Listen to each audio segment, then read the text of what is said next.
Bismillahirrahmanirrahim. Assalamu alaikum and welcome to Easy Way Mathematics with Khalil Ahmed. Today we discuss about integral test. Integral test का मतलब ये होता है कि इसमें हमने ये फाइंड करना है कि जो इनफिनाइट सीरीज है वो कन्वर्जेंट है या डाइवर्जेंट है. ओके इस सीरीज में इस टेस्ट में हम क्या करेंगे with the help of integrals decided the that series infinite series is converge और divergent. Okay let we start with the help of definitions. So here the definition stated the integral test used to decide whether infinite series converge or diverge. वही बात कि इसमें ये करेंगे decide करेंगे जो हमारी इनफिनाइट सीरीज है वो कन्वर्ज है या डाइवर्जेंट है. Okay by comparing with improper integrals. Okay improper integral के हेल्प से. अब इम्प्रॉपर इंटीग्रल की डेफिनेशन देखते हैं, लेकिन सब पहले ये डिस्कस करते हैं कि ये जो इंटीग्रल टेस्ट है ये किस टाइम यूज करेंगे या कब यूज होती है. भाई देखिए इंटीग्रल जो है टेस्ट ये तब यूज होगी जब आपकी जो सीरीज है इनफिनाइट सीरीज है वो तो एक कंटिन्यू होनी चाहिए. ओके सबसे पहले क्या होनी चाहिए, कंटिन्यूस होनी चाहिए. अगर वो कंटिन्यू नहीं है तो इंटीग्रल टेस्ट नहीं कर सकते या इंटीग्रेशन की हेल्प से हम डिसाइड नहीं कर सकते वो जो है इनफिनाइट है, कन्वर्ज है या डाइवर्जेंट है. सबसे पहले क्या होनी चाहिए, कंटिन्यू होनी चाहिए. नंबर सेकंड ये पॉजिटिव होनी चाहिए, ये नेगेटिव में भी वर्किंग नहीं करेगा. सेकंड पॉइंट क्या है हमारा, पॉजिटिव होनी चाहिए. नेगेटिव आ जाएगी तो इंटीग्रल टेस्ट वर्किंग नहीं करेगा. Third point it's very important point, जो सीरीज है वो must be less than or equal to what, less than or equal to 1 होनी चाहिए. इट मीन्स कि जो आपकी सीरीज है वो क्या होनी चाहिए, सबसे पहले कंटिन्यू होनी चाहिए. सेकंड पॉइंट भी क्या होनी चाहिए, सेकंड पॉइंट पॉजिटिव होनी चाहिए. और थर्ड पॉइंट भी less than or equal to 1 होनी चाहिए. तभी हम इंटीग्रल टेस्ट यूज कर सकते हैं, अदरवाइज इंटीग्रल टेस्ट यूज नहीं होगा. तो कंपेयरिंग क्या करते हैं, जैसा कि डेफिनेशन को देखा कि ये सीरीज जो है सो कन्वर्ज या डाइवर्जेंट को डिसाइड करेगा, लेकिन कंपेयरिंग विद इम्प्रॉपर इंटीग्रल होगा. अब इम्प्रॉपर इंटीग्रल क्या होता है उसकी डेफिनेशन को पहले देखते हैं, बाद में एग्जांपल की तरफ आएंगे, अच्छी तरीके से बात समझ आएगी. इंटीग्रल जो है improper integral stated here is improper integral with infinite limits. जो उसकी लिमिट है वो क्या होनी चाहिए, इनफिनाइट होनी चाहिए. जो इंटीग्रेशन आप लेंगे उसकी जो लिमिट है वो क्या होनी चाहिए, इनफिनाइट लिमिट होनी चाहिए और अनबाउंडेड फंक्शन होना चाहिए.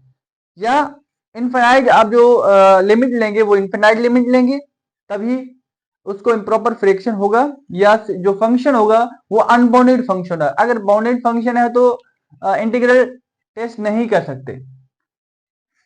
Okay it value may be finite और इनफिनाइट. उसकी जो वैल्यू है वो हो सकता है फिनाइट हो, उसका रिजल्ट जो हो वो हो सकता है मे बी फिनाइट और इनफिनाइट. अगर फिनाइट रिजल्ट आया जो सीरीज है आपकी वो क्या होगी, कन्वर्ज होगी. अगर इनफिनाइट रिजल्ट आया जो सीरीज है आपकी वो क्या होगी, डाइवर्जेंट होगी. वंस अगेन ओवरव्यू लेते हैं. जो इंटीग्रल टेस्ट है वो कब यूज करेंगे, सबसे पहले पॉजिटिव फंक्शन होना चाहिए. नंबर सेकंड कंटिन्यूस फंक्शन होना चाहिए. थर्ड पॉइंट जो है वेरी इंपॉर्टेंट पॉइंट है, जो फंक्शन है आपका less than or equal to 1 होना चाहिए. ओके और उसके बाद ये कंपेयरिंग किसकी करेगा, कब करेंगे, इंटीग्रल जो है इम्प्रॉपर इंटीग्रल में करेंगे. अच्छा इम्प्रॉपर इंटीग्रल क्या होगा, इम्प्रॉपर इंटीग्रल वो होता है जो आपका जो लिमिट है वो इनफिनाइट लिमिट होनी चाहिए और नंबर सेकंड अनबाउंडेड फंक्शन होना चाहिए.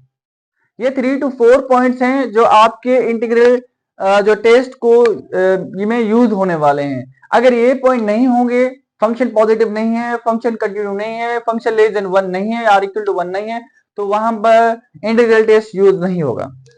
Okay function must be unbounded and limit must be infinite, तभी हम यूज करेंगे क्या, इंटीग्रल टेस्ट.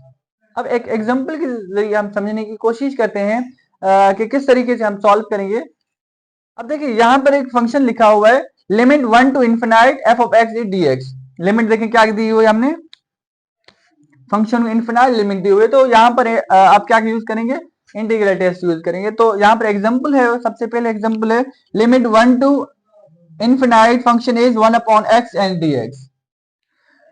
तो अब यहाँ पर देखें 1 इसका इंटीग्रेशन करते हैं, here is a integration 1 to infinite, so here is a 1 upon x and d of x।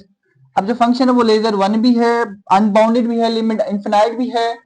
Okay अब इसका 1 upon x की इंटीग्रेशन क्या होती है, as we know the integration of 1 upon x is ln x and limit is 1 to infinite।